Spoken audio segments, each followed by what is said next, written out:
தொட்டுறாத slice போட்டுருவாப்ல Tamil superstar থেকে তামিলনাড়ুর মুখ্যমন্ত্রী রাজনীতিতে পা রাখার আগে বড় পর্দায় বিজয়ের শেষ অধ্যায় যেন শুরু হয়েছে ঝড়ের গতিতে। মুক্তির প্রথম সপ্তাহেই বিশ্বজুড়ে 255 কোটি রুপির বেশি আয় করেছে বিজয়ের বিদায়ী সিনেমা জয়নায়গান। স্যাকনিকের তথ্য অনুযায়ী সপ্তম দিনে ভারতে সিনেমাটির নেট আয় হয়েছে প্রায় 6 কোটি 10 লাখ রুপি।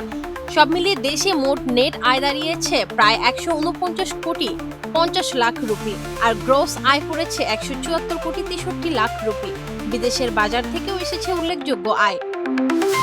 এইচ ভিনেত পরিচালিত রাজনৈতিক পটভূমির এই অ্যাকশন সিনেমায় বিজয়ের সঙ্গে অভিনয় করেছে পূজা হেগড়ে, প্রকাশ রাজ, নাসার, গৌতম বাসুদেব মেনন সহ আরও অনেকে। তবে বক্স অফিসের সাফল্যের বাইরেও দর্শকদের আগ্রহের সবচেয়ে বড় কারণ পূর্ণকালীন রাজনীতিতে যাওয়ার আগে এটি বিজয়ের শেষ সিনেমা।